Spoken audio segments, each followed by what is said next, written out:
Of men. The shadow knows.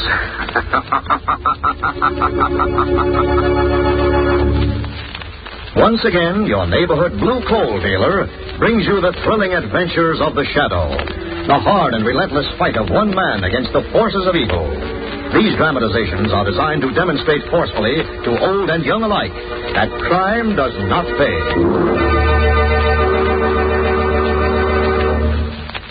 There is enough anthracite for all the lucky householders whose homes are heated with hard coal. These homes are enjoying healthful warmth in every room. Even though winter winds blow, there is no need to cut down heat or close off rooms in homes heated with dependable hard coal. Yes, sir. When you have a supply of hard coal in your basement, you're the boss of heating your house. You are absolutely independent of any outside service. Be glad you heat with anthracite, the home heating fuel that never fails. And remember, blue coal is the finest anthracite money can buy.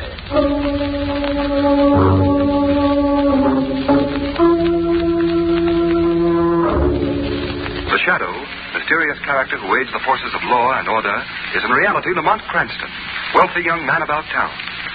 The Shadow uses his hypnotic power to cloud men's minds so that they cannot see him. Cranston's friend and companion, the lovely Margot Lane, is the only person who knows to whom the voice of the shadow belongs. Today's story, The Laughing Corpse.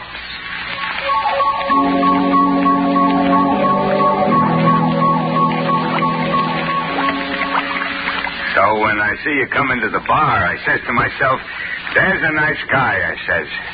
I'm a very keen judge of character. Yes, sir. So when you offer to buy me a drink, I accept. Say, by the way, mister, you ain't told me your name. What kind of a place is this you took me to? Looks like a lab or something. You know what I enjoyed? When we got into the taxi cab. Yeah, I sure enjoyed that. Driver, take us to 31 Blackwell Place. 31 Blackwell Place. Gee, it's been a long time since I had a taxi ride. 31 Blackwell Place, just like that. Sure was nice of you to bring me here. I've been sleeping in the park for, gosh. Say, what did you mean when you said we was going to conduct a little experiment? What did you mean, huh? Why aren't you talking to me? You ain't sore, are you? Well, don't talk if you don't want to. I don't care. What are you making in those test tubes? What kind of stuff are you making? Say, why are you looking at me like that? What have I done? Don't look at me like that. Hey, don't come any closer. I'm getting out of here. I'm getting out of here. What? Please, let me out of here. Let me out. What are you going to do with me? Go away. Go away, will you? Hey, let go of my arm.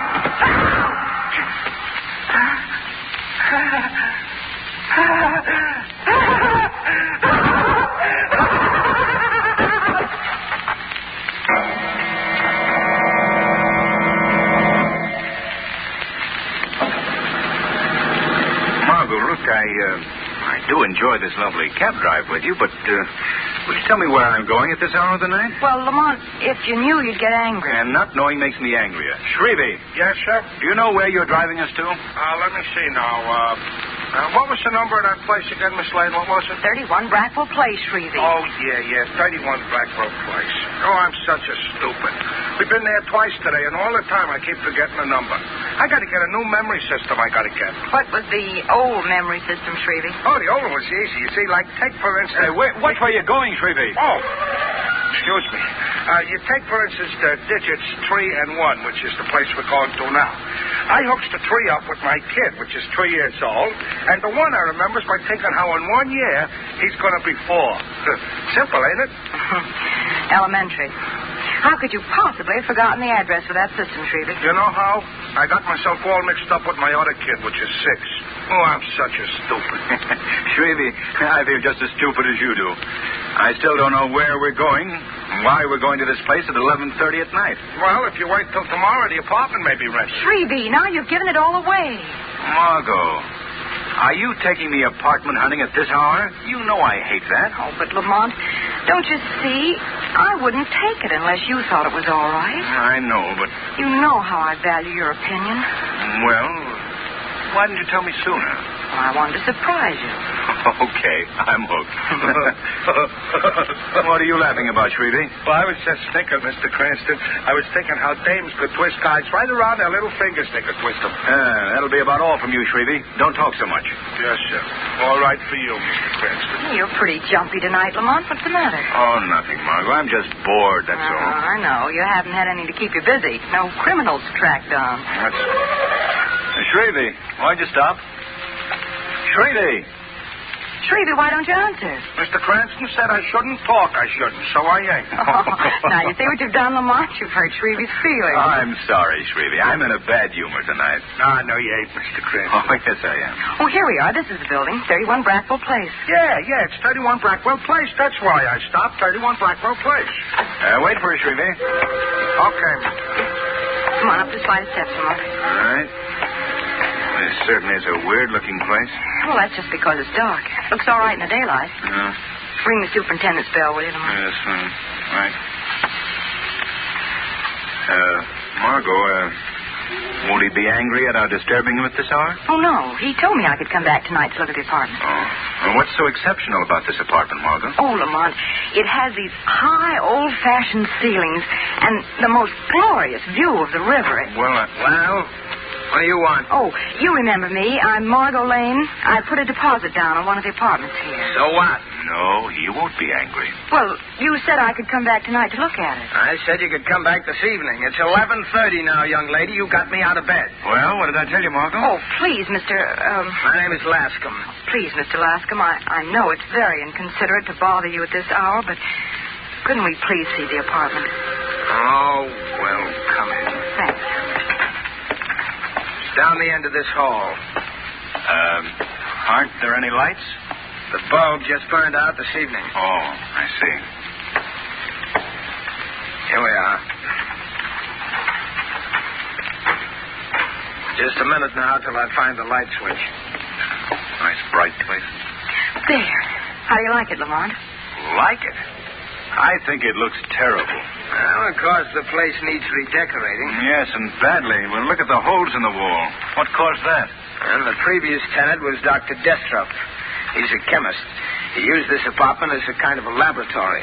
The holes are from some of his apparatus. Oh, I see. Well, what do you think, Lamont? Well, if you wanted quiet, you certainly got it here. Yes, and it's always like this. Always nice and quiet. What's that? I don't know. Someone thinks something is funny, all right. Well, listen to him. Lamont, that doesn't sound like... Come on, Margot. I'm going to see what this is all about.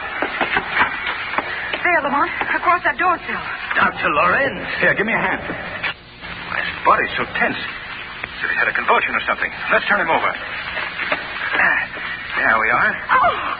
Oh, his face. His face, Lamont. Margot, get hold of yourself. Oh, but his face, Lamont, it's all twisted up as though we were laughing. Well, don't look at it, Margot. What are we going to do? There's nothing we can do now. This man is dead.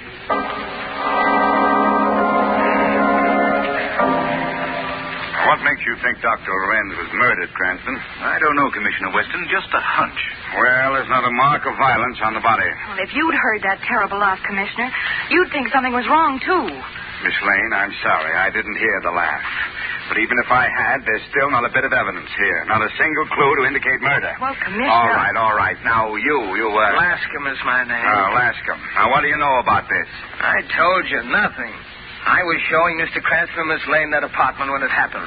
Did the dead man, Dr. Lorenz, have any enemies, Lascom? No, not that I know of. Who was the man who occupied that apartment Miss Lane was thinking of renting? Dr. Destrup, but I told you that, Commissioner Weston. Destrup and Lorenz. Yeah. Now I remember those names. They're partners. They own a big chemical laboratory. Didn't you know that? You didn't ask me. I didn't ask you. Why did Destroff move out of his apartment? He had a big argument with his partner, Dr. Lorenz, about 2 weeks ago, and he moved out the next day. Then he's the one who must have done it. Done what, Miss Lane? Murdered Dr. Lorenz. Miss Lane, as yet I'm not convinced that Lorenz has been murdered. In the second place, from what your cab driver, Shrevey, says, no one has come in or out of this house. Well, maybe he's still here then. Miss Lane, my men have searched this house from top to bottom. Well, I still think... Cranston, please. I understand, Commissioner. Come on, Margot. You're going home. Commissioner, Huh? Oh, yes, Doc. What is it? how long ago was this man supposed to have died? Well, we heard the laugh and then the sound of a body falling about an hour ago. From my examination, you couldn't have. What? Are you trying to tell us that we're hearing things? Well, all I can say is it's all pretty strange. What do you mean, Doctor? Well, the body was as stiff as a board when I examined him. Rigor mortis is so far advanced, you couldn't possibly have heard him laugh tonight. What? According to my examination, Dr. Lorenz has been dead for 24 hours.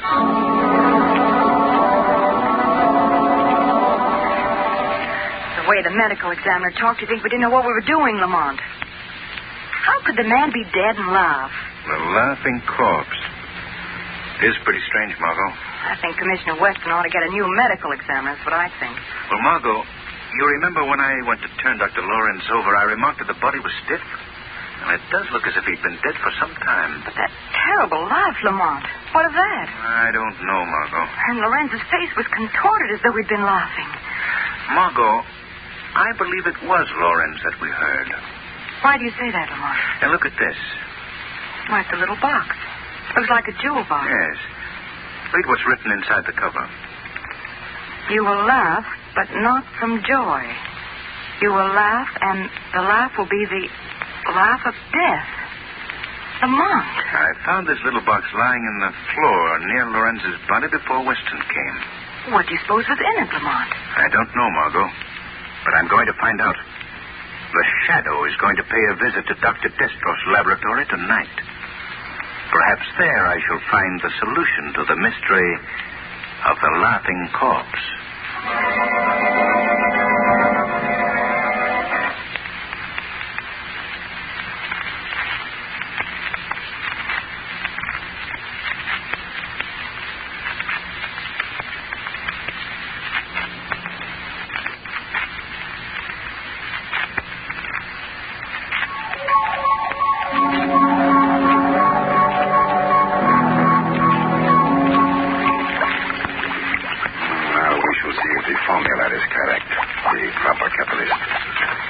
Who is there? I thought I heard the door open. It must be my imagination. It is more than your imagination, Dr. Destroff. What? Who is it? I can't see you. No man has ever seen the Shadow, Dr. Destroff. The Shadow? Oh, yes, I have heard of you. What do you want of me? Have you ever heard this phrase before? You will laugh, but not from joy. You will laugh, and the laugh will be the laugh of death. Where did you hear that? The Shadow has ways of finding things out, Dr. Destroff. You'd better tell me what you know of the laughing death. The laughing death? Here, tell me, Shadow. Has it already happened? Is Lorenz dead? It won't do you any good to pretend innocence. Lorenz was murdered earlier this evening. How did he die? Tell me, I must know. You know how he died. Yes, I know. I know how he died, just as the notes warned us. The notes? Then you, too, have received a note? Not since last year. So he has made good his threat. Who, Destroff? I'd better tell you everything, Shadow. 7 years ago, there was another partner in this laboratory besides myself and Destroff. A man named Vitor. He was incompetent, a drunkard. When Lorenz and I perfected a new formula, we refused to give him a share in the profits. Go on. After heated words, we dissolved the partnership with Vitor. Then Lorenz and I opened a new laboratory by ourselves. You threw him out? Call it that if you will. He only hindered us. He was ruined. No money, no credit. And he was really a brilliant chemist, but undependable. It was impossible for him to get work. What happened to him? That we do not know. He came to us and begged to be taken back, but we refused. Lorenz laughed at him, and I suppose I did too. He was so ridiculous. Vitor threatened you? Yes, with the laughing death. Each year a note has come with the same words. He will laugh, but not from joy. You will laugh, and the laugh will be the laugh of death. I see. Why did you and Lawrence quarrel? Why did you move from your apartment? Oh, you know that too. Yes, Destroff, I know. Well, you see, Lawrence took the threat seriously, and I did at first. But after nothing happened for so many years, I thought it was just, a means of annoyance. And this year, no note came. And Lawrence was very much upset and worried. He believed it meant that Vito would strike. And you? Well, I laughed at the whole idea. I told Lorenzo that if he wanted to go the rest of his life fearing a foolish threat, he could. But I refused to bother about it anymore. Just let the words, and I left in anger. I see. Where does this other partner live? Oh, why, I think that he... Oh, what is this? Oh, I did not notice it before. A small package addressed to me. My assistant must have put it on my desk earlier, and I had not noticed it. Don't touch that box. Why, it looks like a little jewel box. A tiny box similar to that one was found next to Lorenz's body. Oh, yes? What was in it, Shadow? Nothing, Destroff, except that threat written on the inside cover. Oh, now, surely the words cannot hurt me. There may have been something in the box when Lorenz opened it. Oh, now, Shadow, my scientific curiosity will not permit me to allow this box to go unopened. I have rubber gloves on, and if it contains some strange type of poison, it cannot possibly hurt me. Destroff, I'm warning you. Oh, now, Shadow, I must open it. There seems to be a little push button here. There. It's empty. Oh, wait. Here's a message written on the inside. You will laugh, but not from joy. You will laugh, and the laugh will be the laugh of death. The same note that Lorenz received. Yes. Destroff, your life is in danger. You must tell me where Vito lives. Yes. Before he can complete his revenge. I think that he lives... I think...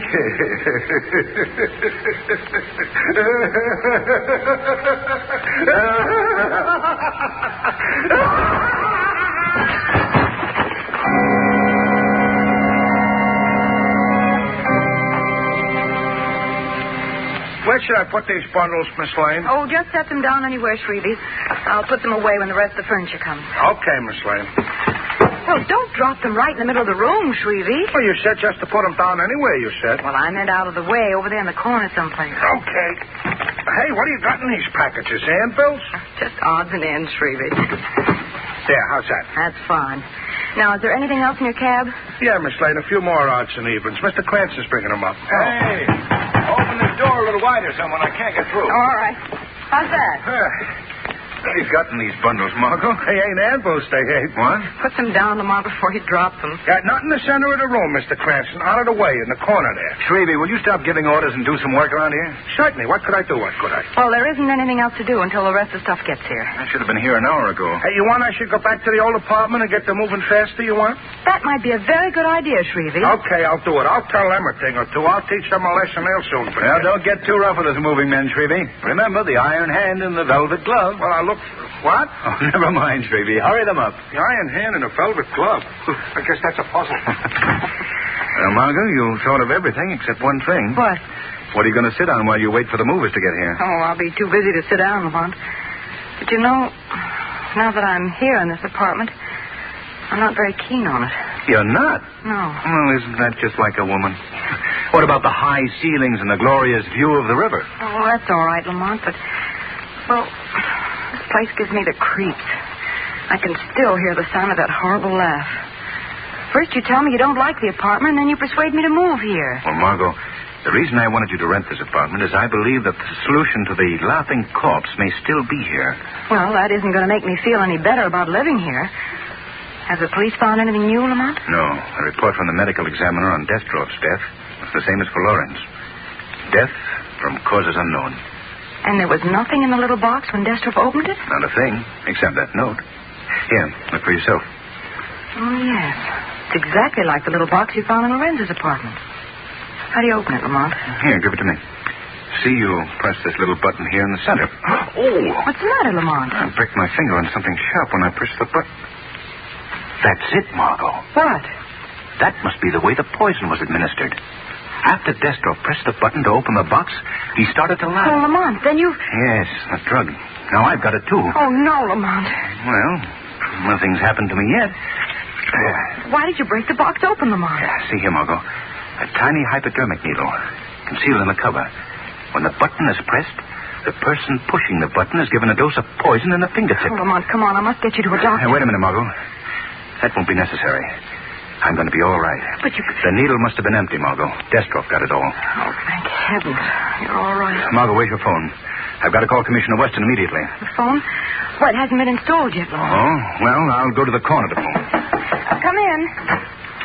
I just came up to tell you, Miss Lane, that the decorators are coming in tomorrow. I'll see you later, Margot. All right, Lamont.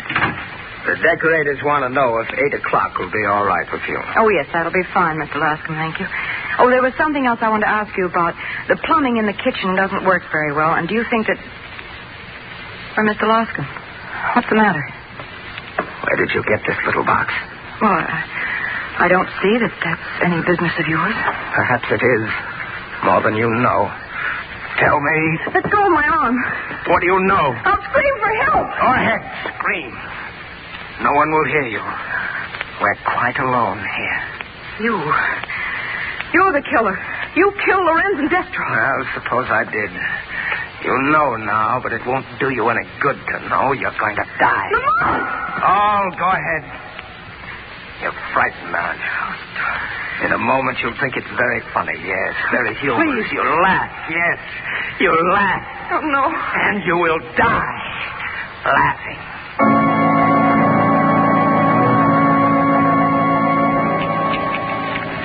Oh, please, Mr. Lascom. I've never done anything to you. No, you and your friend, Mr. Cranston, know too much, Miss Lane. You wanted to catch me, make me pay for my crime. I would never have suspected you if you hadn't given yourself away. That's most unfortunate for you, Miss Lane. What do you mean? You see, I brought you down here to my laboratory in the basement to kill you. Oh, no. Don't be unhappy. You laugh as you never laughed before. Oh, you can't. I'm preparing my secret formula. The laughing death now. Please. One for you and one hypodermic for your friend, Mr. Cranston. Please, I promise I'll never say anything. Too bad I can't believe that. It won't do you any good to try to get loose. I took the precaution of finding you very tightly. Now everything's ready. No, don't come any closer. Prepare yourself, Miss Lane. It won't hurt very much. And you'll be so happy. So happy. You will laugh. And laugh. And laugh. And then you will die. What? Something knocked the hypodermic needle from my hand. This is the end of your evil work, Lascom. That voice. The shadow, thank heaven. So you were the third partner, Lascom. Yes. I was in partnership with Lorenz and Destro. Now I'm the only one alive. They ruined me. They took everything from me. You're out of your mind, Lascom. You blame them for your own faults. No, they caused my downfall, so I killed them. You vowed to revenge yourself. You came here, got yourself a job as superintendent in the same building in which they lived. Yes. I disguised myself. They never recognized me. You have a brilliant mind, Lascom. It's a great loss to civilization that you couldn't have used it for good instead of evil. The police will soon be here. Will never get me. Shadow, stop him. He has another needle ready with the poison. Stop, Lascom. Stop, I say. Too late, Shadow. I've already administered the drug to myself. At least, I have the last laugh.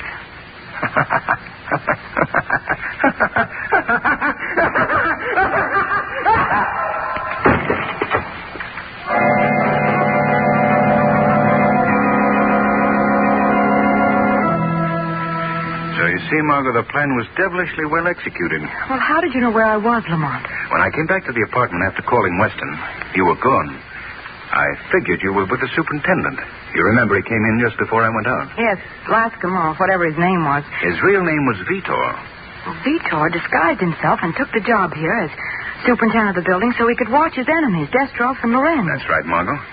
And he sent them the little boxes with the hidden hypodermic needles filled with the laughing death. Mm-hmm. Oh, Lamont, just the memory of that terrible laughter makes my blood run cold. And the look on Lorenz's face when we found him. Ooh. Margot, we didn't really hear him laugh. What? Well, if that wasn't a laugh, what was it? Well, you see, the poison in the hypodermic needle was very potent and worked very rapidly. It caused a sort of convulsion that sounded like laughter.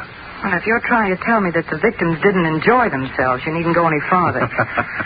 Is that why the medical examiner thought that Lorenz had been dead for some time when he examined him? Yes, the poison caused a sudden contraction of the muscles, a sort of pseudo-rigor mortis. What? Pseudo-rigor mortis. Oh. If you think I understand what you're talking about, you're crazy. I'll answer it, Margot. Hello, Mr. Cranston. Hello. Hello, Shrevey. Oh, Shrevey, is everything all set? In the bed. Yes, Miss Lane, all set. Oh, come on, Lamont, let's go. Go where? We're going to look at a new apartment for me. New apartment? Well, you don't suppose I'm going to live in this place after what's happened here? Yeah, we're moving. What, again? That's the same thing I said, Mr. Cranston. Ain't women... Shrevey?